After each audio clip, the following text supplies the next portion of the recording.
Penyesalan besar itu adalah penyesalan yang terjadi pada waktu hari kiamat. Penyesalan yang besar itu penyesalan yang terjadi ketika Allah sudah menghamparkan padang mahsyar. Dan Allah sudah menegakkan mizan. Allah sudah meletakkan sirat. Dan Allah meletakkan seluruh perkara yang dibutuhkan dalam pengadilan Allah. Itulah penyesalan besar. Kenapa?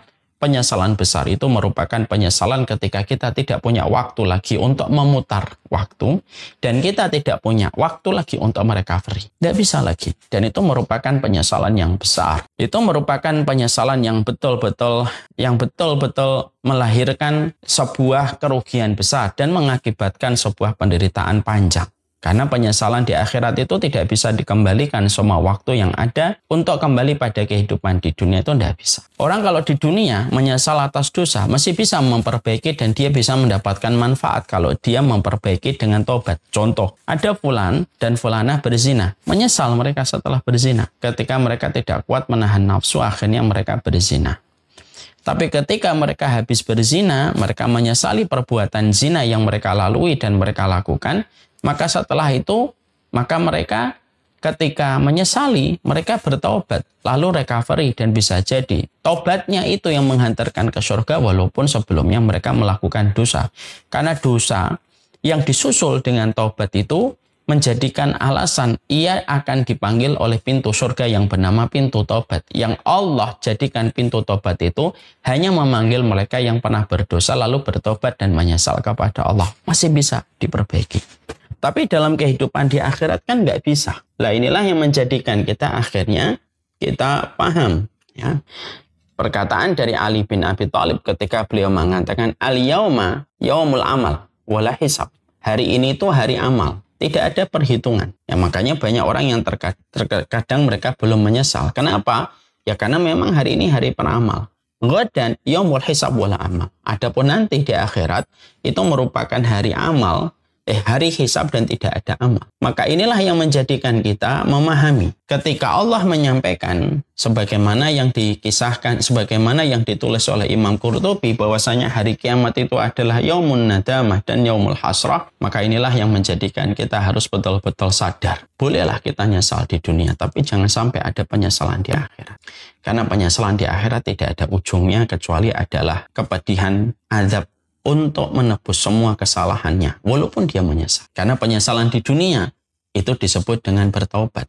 Penyesalan di akhirat itu tidak bisa lagi disebut dengan taubat. Taubat itu apa? Sifat menyesal. At-taubah wan an-nadam. Taubat itu ya penyesalan. Tapi itu di dunia. Kalau di akhirat, penyesalan itu tidak ada lagi. Karena semua orang yang menyesali ketika di akhirat tidak lagi dikatakan tidak lagi dikategorikan tobat. Kecuali itu berakhir dengan kepedihan dan keperihan tiada tara. Sekarang setelah kita mengetahui bahwasanya penyesalan itu ada dua. Ada penyesalan di dunia dan penyesalan di akhirat. Penyesalan di dunia itu masih bisa kita recovery. Dan penyesalan itu pun merupakan salah satu makna dari tobat. Beda dengan penyesalan di akhirat. Maka kita jelaskan hari ini. Dan kita sama-sama pelajari. Sesungguhnya manusia nanti kalau di akhirat itu yang disesali itu apa saja. Lah perkara ini kan harus juga kita paham. Karena konsekuensi ketika kita mengenali dan memahami bahwasanya Allah itu menjelaskan hari penyesalan. Ketika Allah itu menjelaskan bahwasanya ini merupakan hari penyesalan. Pertanyaan kritis kita adalah yang disesali itu apa? Yang disesali itu apa? Karena ini merupakan salah satu hal yang harus kita betul-betul sadari betul. Ya. Supaya betul-betul kita mampu mengatur strategi perkara-perkara yang disesali itu kita tidak menjadi korban-korban berikutnya pada waktu kejadian di akhirat. Selama kita memahami bahwasanya kita mengerti apa yang disesali. Mengerti tentang satu keburukan itu supaya kita tidak terjerumus kepada keburukan itu. Alim tu syarra litawaqih.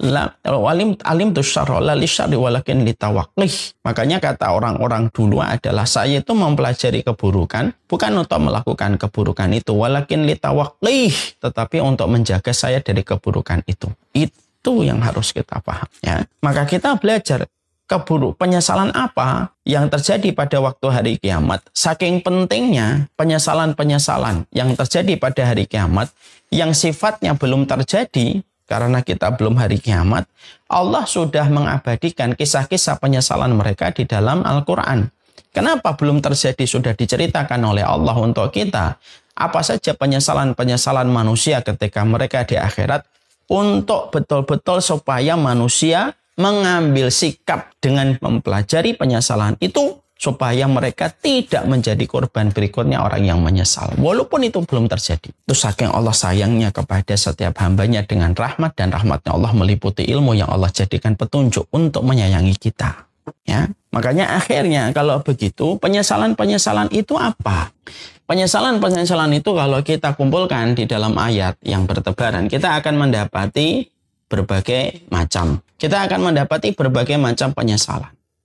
Penyesalan yang pertama, yang termasuk di antara penyesalan seseorang ketika mereka berada di hari kiamat, ya, kalaupun si mayit hari ini yang mati, mereka mampu diberikan izin oleh Allah untuk bicara dengan kita, maka kita akan mengetahui apa yang disesali oleh orang yang telah meninggal dunia, ataupun orang yang nanti pada waktu kehidupan hari kiamat. Maka yang pertama, penyesalan itu diceritakan oleh Allah di dalam surat Al-Furqan. Di dalam surat Al-Furqan, Allah menyampaikan kepada kita ayat yang ke-28. Ketika Allah itu menyampaikan, ya wailata laitani lam attakhid fulanan khalila. Ya. Laqad adallani anid dzikri ba'da idja'ani wa kana syaitan lil insani khadula. Allah itu menyampaikan kepada kita penyesalan manusia ketika pada waktu hari kiamat. Yang pertama adalah manusia itu menyesal. Manusia itu menyesal ketika mereka mengatakan dan perkataan mereka diabadikan oleh Allah. Kecelakaan besar bagiku. Cobalah aku dulu tidak menjadikan orang itu teman dan sahabat karibku. Lam attakhid fulanan khalila. Saya tidak menjadikan dia teman dekatnya. Maka dilanjutkan oleh Allah pada ayat yang ke-28, 29. Laqad adallani anid dzikri ba'da idja'ani wa kana syaitan lil insani khadula. Sesungguhnya dia telah menyesatkan aku dari Al-Quran ketika Al-Quran itu telah datang kepadaku. Dan syaitan itu tidak mau menolong manusia. Ini penyesalan pertama. Jadi ketika seseorang itu mereka berteman, kita harus paham bahwasanya pertemanan itu memiliki dua sisi. Sisi positif dan sisi negatif. Sisi positif itu teman itu bisa menjerumus, bisa mengakibatkan, bisa menyebabkan seseorang itu mendapatkan surganya Allah. Karena sesungguhnya di antara perkara yang bisa memberi syafaat pada kehidupan kita, yaitu teman-teman yang solih, yang memberi syafaat kepada sahabat dan teman-teman mereka. Kan kita paham, syafaat itu terbagi menjadi dua. Ada syafaat amah, ada syafaat khasah, ada syafaat umum, ada syafaat khusus. Di antara ragam syafaat umum itu adalah teman yang memberikan syafaat kepada teman. Ini merupakan hal yang paling indah. Gimana nggak indah sih? Orang berada di neraka, lalu mereka mendapatkan syafaat dari temannya yang masuk ke neraka dengan izin Allah, mengeluarkan teman-teman dan sahabat yang pernah menemani mereka di dalam taat dan di dalam ibadah. Itu kan menggembirakan banget itu. Karena syafaat itu diskon besar. Yang kurang akan dicukupi, yang ganjil akan digenapkan, yang belum cukup akan dicukupkan. Itu fungsinya syafaat. Tapi ternyata itu salah satu sisi. Makanya ketika kita pandai mencari teman kita yang bermanfaat untuk urusan akhirat kita, bersabar bersama dengan mereka. Karena berteman sama penduduk surga yang hidup di dunia itu butuh kesabaran. Disebabkan frekuensi kita dengan frekuensi mereka mungkin berbeda. Dan terkadang kita harus bersabar memahami apa yang menjadi konsep hidupnya mereka. Ya. Tapi di sisi yang lainnya, kita mendapati lam attakhid fulanan khalila. Tapi di sisi yang lainnya, kita mendapati bahwasanya sisi pertemanan itu menyebabkan sisi yang negatif. Karena apa? Cobalah dulu saya tidak mengambil fulan itu teman dan sahabat karibku. Laqad adallani anid dzikri. Dia telah menyesatkan kami dari berzikir kepada Allah ba'da idja'ani. Padahal Quran itu telah datang kepada kami. Jadi nanti pada waktu hari kiamat ada banyak orang yang mereka itu betul-betul menyesal karena tidaklah mereka meninggalkan setiap perintah pada Al-Quran. Tidaklah mereka meninggalkan hadis yang dikatakan oleh Rasulullah sampai meragukan setiap jalan kebenaran. Bukan karena hati mereka yang rusak, tapi hati mereka rusak disebabkan karena pengaruh teman yang menjadikan mereka mengikuti gaya hidupnya yang dia jadikan teman tanpa dia sadari. Laqad adallahu. Dia telah laqad adallani anid dzikri, dan dia telah disesatkan dari sebuah peringatan dari Allah, dan itulah fatalnya kita. Dan itulah salah satu penyesalan besar orang pada waktu hari kiamat. Jadi inilah yang menjadikan kita memahami dalam proses kita mencari teman itu harus betul-betul selektif. Bukan berarti kita menjadi sombong. Tidak. Tapi selektif itu adalah kita tahu semakin kita dewasa semakin kecil circle pertemanan kita. Dan kita tidak perlu circle pertemanan yang besar. Seiring dengan waktu ketika semakin bertambah umur kita. Karena yang kita butuhkan itu yang betul-betul bisa membawa manfaat pada kehidupan yang baik babak yang kedua di akhir. Allah itu tidak memerintahkan kita punya banyak teman. Tidak. Bahkan memiliki pergaulan terlalu luas itu termasuk salah satu penyakit hati. Kata Imam Ibnu Rajab. Makanya Imam Ibnu Rajab itu berkata, penyakit hati itu 4. Banyak ngomong, banyak memandang, banyak makan, banyak bergaul. Pergaulan terlalu luas itu tidak baik. Karena pergaulan terlalu luas itu kita akan kelelahan, kita keletihan untuk menyenangkan pergaulan kita yang terlalu luas. Belum lagi dampak-dampak yang kita dapatkan kalau kita tidak pandai mempertahankan dan mengokohkan sikap kita pada kehidupan. Dan kita tentunya paham, jangan terlalu berbaik sangka bahwasanya kita akan kuat dengan siapapun. Jangan terlalu overestimate sama diri kita. Ketika Allah sudah menyebutkan manusia itu lemah, salah satunya lemah untuk dipengaruhi. Dan kita tentunya paham satu kaidah hikmah dalam bahasa, dalam orang Arab, mengatakan bahwasanya su'ul khuluqi di penyakit buruk itu nular. Dan kita dapatkan fenomena itu nyata. Hari ini itu nyata. Berapa sering kita jumpai ada orang tidak pakai narkoba. Seiring dia circle-nya pakai narkoba. Ada perempuan yang sangat menjaga apa yang dinasihatkan bapaknya untuk menjaga fitrah kesuciannya. Tapi ketika mendapati teman yang rusak kehidupannya, maka seiring waktu, lambat laun akhirnya anak itu lupa peringatan bapaknya dan lebih memberikan loyalitas kepada temannya, lalu berzina. Berapa banyak orang yang asalnya begitu baik, taat kepada agamanya, ketika berteman sama mereka yang tidak punya agama, hilang identitas keislaman dan keimanannya hilang. Itu menjadikan kita paham, itu yang harus kita mengerti betul. Dan itu salah satu penyesalan pada waktu hari kiamat. Makanya Imam Ibnu Rajab lalu menambahi, ada teman yang berfungsi sebagai vitamin, ada teman yang berfungsi sebagai obat, ada teman yang berfungsi sebagai racun. Teman yang berfungsi sebagai vitamin itu adalah teman yang kita butuhkan untuk terus menambah kekuatan kita dan untuk terus menambah semangat kita di dalam mencari kebenaran. Dan saya ingatkan ya, harus sabar memberikan akhlak kepada mereka. Karena mereka tidak bisa kita bersamai kecuali kita memiliki kesabaran bersamanya. Yang kedua, yaitu adalah teman yang berfungsi sebagai obat. Kita membutuhkan pada saat-saat tertentu. Contoh, kamu ahli bisnis. Maka kamu membutuhkan motivasi bisnis. Maka datang kepadanya ketika kamu sedang ingin menambah referensi masalah bisnismu. Sesekali saja dia sebagai obat. Obat itu kan tidak menemani kita setiap waktu.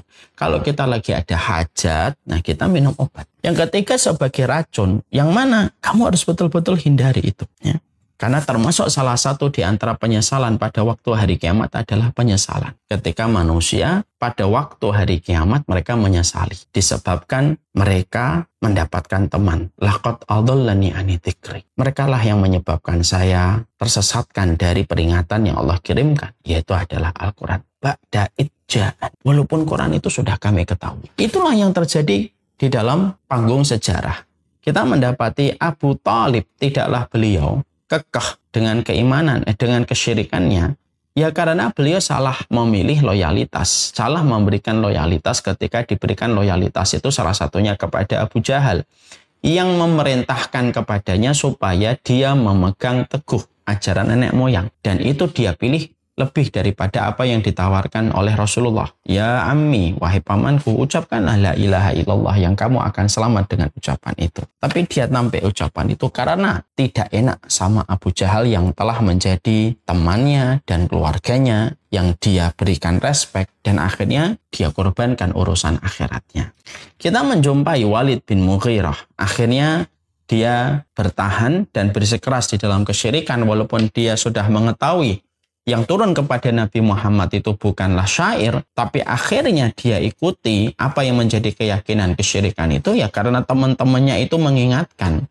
Kamu yakin akan meninggalkan ajaran nenek moyang kita karena mengikuti Muhammad? Perkataan ini yang akhirnya melunturkan niatnya untuk beriman karena dasar pertemanan dan loyalitas dia kepada circle-nya itu. Ini loh bahayanya. Inilah yang menjadikan kita paham pertemanan ini banyak. Pertemanan di kantor, persahabatan kita di klub motor atau klub mobil. Karena pada dasarnya bergabung dan berkumpul dengan semua itu mubah. Nggak apa-apa, tapi selama kita harus tahu parameternya.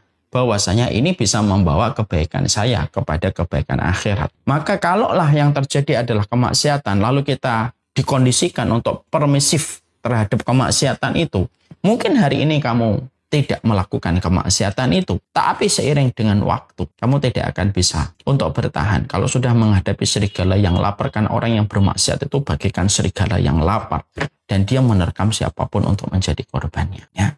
Bukankah homo atau homreng, lesbian itu juga karena pengaruh teman. Bisa jadi ya karena pendidikan yang salah, tapi banyak sekali kasus yang terjadi dan itu ada datanya. Terjadinya perbuatan orang melakukan homo, lesbian itu ya karena circle, atmosfernya yang dia dapatkan setiap waktunya mempengaruhi gaya berpikirnya. Su'ul khuluqi yu'ti, penyakit buruk itu nular. Dan inilah yang menjadikan kita betul-betul waspada. Banyak orang yang gagal menuju kepada surga itu ya karena disebabkan pengaruh buruk dari sebuah teman. Kita tentunya, saya pernah mendengar ada salah satu ustadz, beliau ahli parenting. Allahyarham, beliau sudah meninggal dunia, bercerita. Ada anak dijaga sama orang tuanya.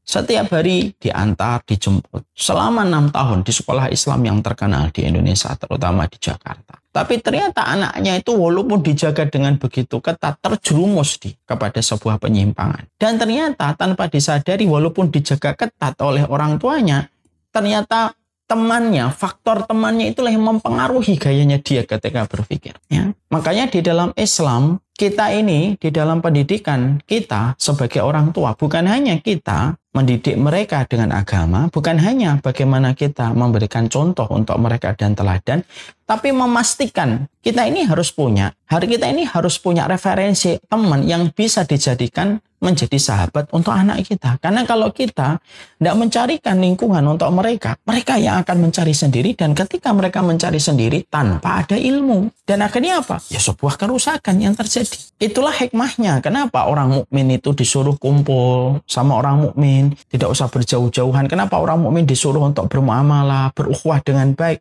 Supaya kita senantiasa memiliki kekuatan. Salah satunya nanti adalah anak-anak kita memiliki lingkungan yang baik. Jadi kenapa kita diperintahkan di dalam sunnah untuk berdekatan dengan orang solih, bertetangga dengan orang berilmu. Bahkan kalau bisa lingkungan kita adalah lingkungan yang sama-sama taat kepada Allah. Kenapa kita di dalam sunnah ada kultur perintah yang semacam ini dan anjuran untuk kita? Karena di balik perintah supaya kita bertetangga sama orang solih, supaya kita mendapati anak kita itu memiliki lingkungan yang baik. Ya. Ini memiliki lingkungan yang baik. Ini sampaikan sebuah kisah nyata. Ada sebuah kisah nyata yang semoga Allah merahmati keluarga ini. Ada satu keluarga. Mereka menjaga betul anaknya dengan pendidikan agama. Nah, dia hidup dalam satu komplek yang heterogen. Dia tahu ada tetangganya. Tetangganya ini anaknya tidak terlalu diperhatikan dan tidak terlalu diawasi karena orang tuanya bekerja. Sang anak punya teman tetangganya. Lalu sang orang tua, terutama sang ibu ya tidak menyadari apa-apa, tidak menyadari apapun dan tidak merasakan gejala apapun. Ya sudah, namanya juga bermain di tetangga. Udah bermain di tetangga pulang, bermain di tetangga pulang, bermain tetangga pulang. Tidak ada yang tidak ada yang ganjil dalam hal itu. Sampai pada satu waktu, anaknya yang perempuan yang sering main ke tetangga ini usianya sekitar 7-8 tahun. Masih mulia sekali. Ternyata dia melihat dia meminjam handphone. Dan ketika meminjam handphone, dia scrolling ke sana, browsing ke sini, browsing ke situ. Ya. Lalu setelah selesai, dia kembalikan handphone itu ke ibunya. Dia pun belum mendapatkan handphone. Lalu sang ibu penasaran, apa sih yang di-scrolling dan di-browsing oleh anaknya. Dan ketika dibuka, yang didapatkan adalah browsing dan scrolling tentang pornografi. Luar biasa. Ibunya kayak dihantam dengan batu yang sangat besar. Waget, marah, kecewa jadi satu. Di sidang anaknya. Ditanya, loh kamu kok bisa buka kayak gini tuh dari mana kamu belajar? Anaknya pertama kali tidak ngaku. Sampai akhirnya diajak komunikasi, akhirnya keluarlah pengakuan. Dia mendapatkan itu dari tetangganya. Nah tetangganya kok bisa Padahal anaknya seumuran 7-8 tahun perempuan. Karena ternyata tetangganya itu punya kakak yang sudah SMP dan suka memperlihatkan itu kepada adiknya dan adiknya mengajak yaitu anaknya untuk melihat itu. Insya Allah. Apa yang terjadi? Anak itu akhirnya kecanduan melihat. Padahal di rumahnya dijaga. Di rumahnya dijaga. Bahkan anak itu belum mendapatkan handphone dari orang tuanya. Itu menunjukkan orang tuanya perhatian. Ternyata mendapatkan hal semacam itu menimpa kepada anak mereka itu kan luar biasa. Dan ternyata kebiasaan, akhirnya agak tantrum ingin mendapatkan handphone. Masya Allah, anak seusia 8 tahun. Sampai akhirnya dibawa psikolog. Lah psikolog lalu mengatakan akibat dari itu, akibat yang terjadi dari itu apa? Ya akibat dari peristiwa itu adalah sesungguhnya psikolog mengatakan ini tidak bisa dihilangkan. Yang bisa dilakukan hanya mendefrak. Ibarat laci itu banyak. Laci pornonya ini ditaruh di paling bawah, disibukkan dengan aktivitas-aktivitas yang lain. Dan itu pun tidak bisa menjamin tidak akan muncul di satu waktu. Masya Allah. Dan betul, setelah beberapa waktu kelihatannya sudah kelihatan sembuh. Satu waktu dia sakit ditemani sama neneknya. Neneknya dipinjemin handphone. Buka kembali. Apa nggak remuk ini? Makanya akhirnya kita paham. Islam itu ketika mengatur masalah pertemanan, itu bukan karena Islam itu rewel tentang masalah pertemanan. Islam itu mengatur pertemanan dengan sebegitu detailnya sampai Allah turunkan ayat di dalam surat Al-Furqan mengatur pertemanan. Itu karena memang Islam itu paling tahu jangkau pandangnya Islam terhadap segala kemungkinan buruk itu jauh lebih panjang daripada daya jangkaunya akal kita untuk mengerti keburukan. Orang yang tidak paham Islam ketika pertama kali belajar ini mungkin akan komentar, alah lebay Islam itu temenan kok ngatur sampai segitunya. Santai aja, memang anak itu sekarang ini udah jangan terlalu dipaksa, jangan terlalu dikekang gitu. Memang betul nggak boleh terlalu mengekang, tapi tidak boleh losdol. Kita membiarkan anak itu akhirnya mereka memiliki dampak yang semacam itu. Coba kita bayangkan Bapak dan Ibu, orang tuanya belajar syar'i, belajar sunnah. Tapi mendapatkan musibah ini ketika putri mereka baru berusia 8 tahun. Loh, apa nggak remuk itu hati mereka? Ya remuk lah, seremuk-remuknya itu. Dan itu karena teman, karena pergaulan tetangga. Di situ kita paham kenapa Islam mengatur, kenapa Islam menerangkan beberapa kali penyesalan orang yang salah mengambil pertemanan. Kenapa dalam sunnah kita diperintahkan untuk dekat dengan orang solih. Ya karena itu mahal harganya. Makanya psikolog Barat hari ini baru mereka mengatakan kan dalam dunia pendidikan bahwasanya yang menjadi guru untuk anak kita itu ya orang tuanya, guru di sekolahnya, dan lingkungan. Dan terkadang lingkungan itu bisa merebut anak dari pendidikan guru dan orang tuanya. Ya. Dan kita memang harus tegas dalam boundaries ini. Dan sikap orang tua itu harus boundariesnya itu harus kuat. Lalu jangan akhirnya dikatakan. Yang dikatakan itu apa? Udahlah jadi orang tua itu yang moderat gitu. Apa sih maksudnya mengatakan diri kita itu moderat dengan membiarkan anak kita semau-maunya gitu berteman gitu. Ya padahal kita tahu keilmuannya kayak apa. Kita tahu bagaimana amal anak kita di dalam rumah itu kayak apa. Yang paling tahu itu orang tua kan. Yang membuat kadang saya bingung. Tolong kalau memang saya salah, ya sudah benarkan saya aja. Tapi kalau kadang itu yang membuat saya bingung itu apa? Ada ibu, ada bapak, tahu kualitas anaknya itu kayak apa. Bangun sholat subuhnya jam berapa. Dikirnya nggak pernah. Mendekat kepada Allah, dikirnya juga nggak pernah dia kerjain gitu. Kita tahu bagaimana ketaatannya kayak apa. Lah giliran anaknya ketika mencari pergaulan, lalu orang tuanya mengatakan, ya kita si orang tua moderat, membiarkan anak itu memilih siapa lingkungannya. Lu kan kamu tahu kualitas anakmu di dalam rumah itu kayak apa. Dan selemah apa pertahanan anakmu. Jangan menutupi lagi kesalahan kita ketika tidak bisa mengontrol anak kita di rumah. Lalu kita menutupi kesalahan lagi untuk mengontrol pergaulan anak kita. Lalu kita mengatakan, oh kita udahlah lebih baik ngaku. Kita memang lemah ya dalam menjaga aman. Ini yang kita harus mengerti. Makanya akhirnya penyesalan ini termasuk salah satu, ini baru penyesalan yang pertama. Ini baru penyesalan yang pertama pada kehidupan kita. Penyesalan itu adalah ketika orang itu akan menyesali bagaimana pertemanan itu merusak. Kita juga menyesali bagaimana berapa banyak nanti orang itu yang menyesali ketika dulunya dia akhlaknya baik berteman sama akhlak yang buruk. Dan cukuplah akhlak buruk itu apa? Yang gampang menyesatkan. Dia berteman sama orang-orang yang gampang menyesatkan. Sama itu buruknya. Akhirnya dia ikut-ikutan untuk gampang menyesatkan tanpa dia sadari kalau sudah menuduh dan memvonis orang. Dosanya gede banget. Dan mungkin itu yang akan disesali. Ya Allah, saya dulu menodai kehormatan fulan, menodai kehormatan fulan, menodai kehormatan fulan. Kan ngikutin dia. Lu dianya malah, sekarang dianya malah babak belur. Sulhul kiyuti. Penyakit burung itu nular. Yes, makanya salah satu doa sederhana saya kepada Rabb satu, ya Allah, kalau ada di antara orang yang belajar atau orang yang dekat dengan saya, dia gampang memvonis orang, dia gampang untuk menghujat orang, gampang mengeluarkan orang dari kebenaran, jauhkan ya Allah, ganti yang lebih baik daripada mereka. Dan kalaupun saya semacam itu, ya Allah, koreksi saya, terima taubat saya, ya Allah. Dan jadikan sikap hati saya lebih baik daripada yang semacam. Karena ini termasuk salah satu penyesalan-penyesalan pada waktu hari kiamat. Makanya Rasulullah SAW kan sampai beliau berdoa itu, meminta cinta itu bukan hanya cintanya Allah, tapi meminta cintanya orang-orang dan manusia yang cinta sama Allah.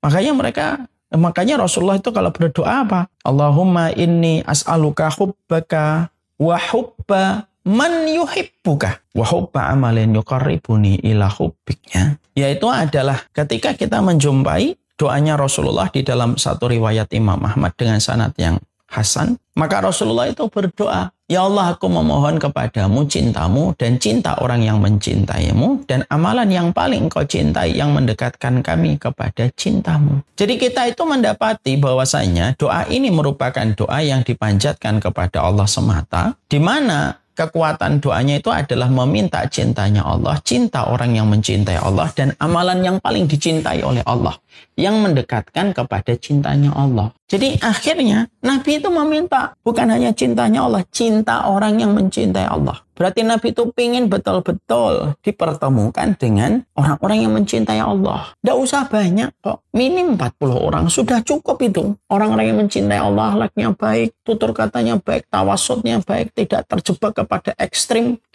untuk nyesatin orang, mensubhatkan orang, ekstrim untuk mewahabi-wahabikan orang. Tidak usah ikut-ikutan itu. Maka itu yang akhirnya menjadikan kita akan terhindar dari berbagai macam penyesalan yang berat. Ya. Penyesalan yang kedua yang dijelaskan oleh para ulama sebagaimana di dalam surat Az-Zukhruf. Ya. Di dalam surat Az-Zukhruf Allah menyampaikan kepada kita, ya, Al-akhillau yawma idzin ba'duhum ibadin adu illal muttaqin. Allah menyampaikan di dalam surat Az-Zukhruf 67. Penyesalan yang kedua.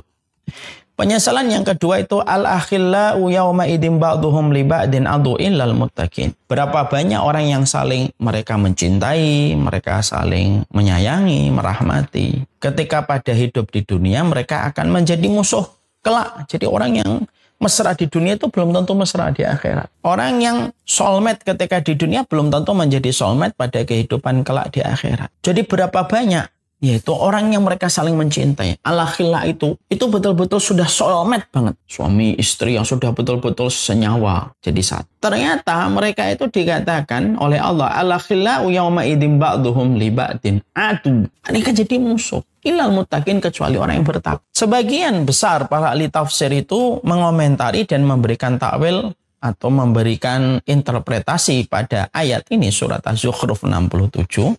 Maka ahli tafsir itu mengatakan sesungguhnya termasuk salah satu penyesalan manusia ketika mereka nanti di akhirat, ketika terjadi pertengkaran yang melelahkan, meletihkan, itu adalah ketika keluarga yang Allah karuniakan untuk mereka ketika di dunia, tapi justru keluarga itu bermaksiat kepada Allah dan menjadi support system dalam kemaksiatan dan dosa.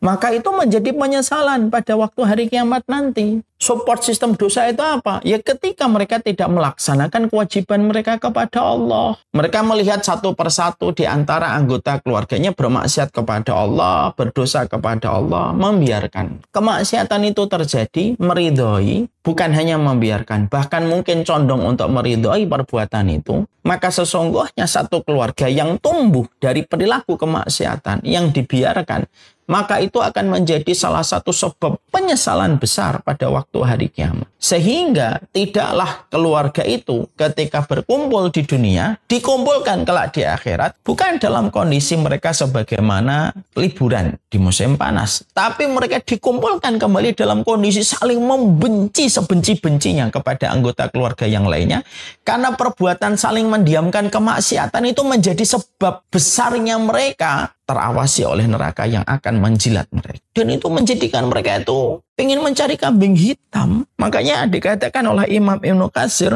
berapa banyak nanti bapak digugat sama istrinya. Walaupun istri itu dicintai oleh sang suami sepanjang hidupnya. Dan sang suami itu mungkin karena salah cinta tanpa ilmu, lalu dia terus membiarkan istrinya melakukan kemaksiatan dan dosa, dan terus dibiarkan sang suami membiarkan kemaksiatan itu terjadi, maka sikap membiarkan sang istri melakukan dosa dan kemaksiatan di depan matanya, itu menjadi bom waktu yang meledak pada waktu hari kiamat. Dan itu menjadi sumber penyesalan. Ya Rob, saya menikahi istri saya, tapi saya yang paling bertanggung jawab di hadapan engkau. Ya. Istri nanti akan menyesal ketika sang istri itu merasa bahwasanya dia terjerumus kepada perbuatan dosa karena sang suami tidak melakukan kewajibannya untuk menjaga dirinya dari api neraka. Anak banyak yang menggugat kepada Allah. Ya Allah, kami itu melakukan dosa ini ya karena orang tua kami yang membiarkan kami untuk mendekati api neraka. Banyak orang tua yang tidak sanggup melihat anaknya terbakar oleh api di dunia, tapi membiarkan anaknya menuju kepada api di neraka. Nah, itu penyesalan-penyesalan yang tidak gampang itu. Punya keluarga itu tidak ringan. Punya keluarga itu ada komitmen, ada kewajiban, dan ada konsekuensi yang harus dipegang. Makanya ketika mendapati penyesalan yang kedua, penyesalan anggota keluarga dengan anggota keluarganya. Yang indah kalau kita perhatikan, bagi Bapak dan Ibu yang membawa mushaf, coba dibuka surat Az-Zukhruf 67. Di situ Allah menyampaikan al-khillau, yaitu pasangan yang saling sangat mencintai. Pasangan yang saling sangat mencintai. Di dunia itu, kalau bahasa saya dulu ketika masih SD, soulmate-nya, CS-nya. Kalau bahasa hari ini itu soulmate, betul-betul. Mereka itu saling mencintai, bahkan ketika meninggal salah satu di antara mereka berurai air mata yang luar biasa itu. Tapi yang sangat membuat kita terhenyak pada ayat ini, setelah Allah menyebutkan kata al-khilla, saling mencintai, maka di tengahnya Allah menyebutkan kata aduun. Aduun itu jadi musuh. Kan kita tidak bisa ngarepin ya. Kayak kita loh, kayak sekarang itu. Kita lihat kasus-kasus rumah tangga artis itu. Yang dulunya kayak apa, saling mencintai sampai nebar romantisme di atas panggung. Nah sekarang itu mereka bermusuhan. Sampai mereka tidak mau untuk melihat satu dengan yang lainnya. Bahkan bertegur pun harus membuang muka. Itu kan kontras sekali. Maka akhirnya itu keadaan di dunia, keadaan di akhirat itu jauh lebih mengerikan daripada kejadian permusuhan ketika di dunia. Kenapa? Permusuhan itu terjadi ketika api neraka itu sudah kelihatan oleh mata yang tidak bisa lagi dinafikan. Ya akhirnya saling menggugat untuk mencari kambing hitam, untuk melepaskan tanggung jawab supaya mereka tidak masuk list orang yang dijilat oleh api neraka. Lah ketika semangatnya untuk nyelamatin diri itu kan apapun bisa dijadikan korban. Kalau memang dulu tidak pernah membela Allah dalam kebersamaan, mereka akan melakukan apa saja. Sekarang aja pasangan suami istri walaupun dulu saling mencintai, romantisme di atas panggung, kalau sudah pisah saling membela dirinya. Apalagi ketika pada waktu pengadilan Allah. Makanya akhirnya Imam Ibnu Katsir itu mengatakan, banyak suami yang menyesal, istri saya inilah yang menyebabkan saya neraka. Banyak istri yang menyesal walaupun ketika mereka di dunia rukun serukun-rukunnya dan cinta mereka menjadi menjadi salah satu tren bagi banyak orang. Tapi ternyata di akhirat itu mereka menyesali. Dan itu penyesalan yang kedua. Penyesalan ketika satu keluarga yang Allah berikan karunia mereka berjumpa, yang mempertemukan mereka Allah, yang memberikan rezeki air mereka Allah, yang memberikan rezeki nafas itu Allah, yang memberikan batu bata itu sampai terbentuk rumah mereka itu adalah Allah. Lalu tidak sama sekali mereka mengarah kepada Allah. Itu kan gak main-main kan? Sama analoginya kita ngasih orang bisnis, modal kita beri gratis, tempat kita kasih free, tidak usah rental, semua kebutuhan kita cukupi. Tapi Bisnis itu tidak sama sekali dipakai untuk memberikan kebaikan untuk kita, tapi justru untuk melakukan sesuatu yang kita nggak suka. Itu. Sehingga akhirnya yang didapatkan adalah penyesalan panjang. Al-akhillau yawma idzin ba'duhum li ba'din adu ilal muttaqin. Ini yang menjadikan kita harus terus sebagai pasangan suami itu meminta tolong sama Allah. Bukan hanya mencintai, sekedar mencintai. Tapi mencintai yang betul-betul karena Allah. Ketika cinta karena Allah itu tidak membiarkan. Hati-hati loh. Cinta kepada keluarga termasuk salah satu cinta yang bisa menjadikan kita terjerumus pada cinta yang dibenci oleh Allah. Ketika cinta itu dibangun untuk meninggalkan ketaatan kepada Allah. Karena cinta itu satu perasaan yang sangat indah, manis betul kayak gula. Kalau kita tidak sadari dengan takaran yang benar, ya kayak gula di dalam tubuh menjadi diabetes. Nah, cinta itu juga sama. Cinta kepada keluarga itu ada takarannya. Dan cinta kepada keluarga itu tidak boleh mengalahkan cintanya kita kepada Allah. Makanya saya kagum sekali dengan sikapnya Buya Hamka. Buya Hamka itu, soleh. Buya Hamka itu ketika meninggal istrinya, beliau itu sedih. Dan Buya Hamka itu sangat mencintai istrinya. Mencintai istrinya. Tapi yang menarik adalah Buya Hamka itu ketika meninggal istrinya, frekuensi beliau mengaji jauh lebih banyak daripada sebelum istrinya meninggal dunia. Dan sering sekali beliau itu sholat 2 rakaat. Lalu ditanya sama anaknya, wahai bapak Buya, kenapa engkau mengajinya lebih banyak dan sholatnya lebih banyak? Dan sering sekali sholat 2 rakaat.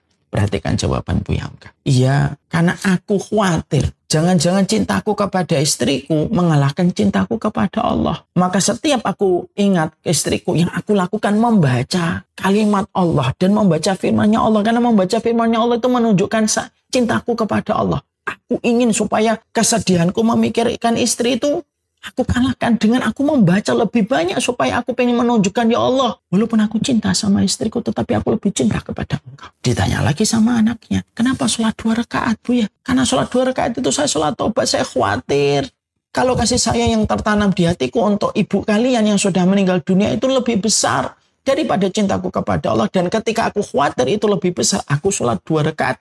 Itulah sholat taubat. Jadi cinta yang betul-betul datang dari Allah itu adalah yang betul-betul memberikan petunjuk, mapping, kurikulum kepada setiap manusia. Jadi bukan hanya sekedar kumpul. Lah hari ini, Masya Allah, ketika keluarga akan menikah, kita ini akan menikahkan anak kita. Kadang-kadang kita lebih sibuk mengatur gedungnya di mana, konsep weddingnya kayak apa, yang diundang berapa, kulinernya berapa, prasmananya apa. Itu jauh lebih menyita pikiran kita daripada kita melihat kesiapan anak kita itu dalam pernikahan itu kayak apa. Fikih pernikahannya sudah tahu atau belum, psikologi perempuan dan laki-laki itu kayak apa, sudah diketahui atau belum, bagaimana manajemen konfliknya, sudah belajar atau belum. Kadang-kadang itu malah nggak dipikirkan.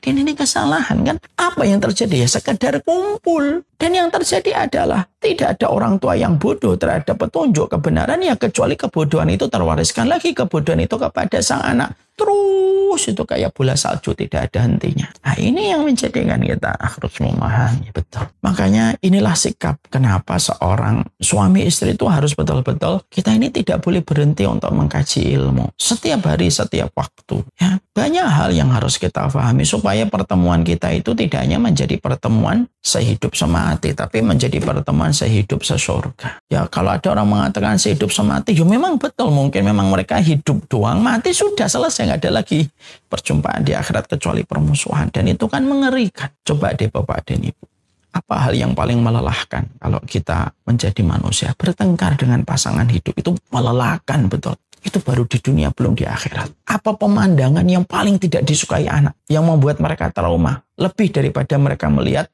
trauma ketika melihat tabrakan. Traumanya mereka itu melihat orang tua mereka bertengkar. Itu di dunia, belum di akhirat.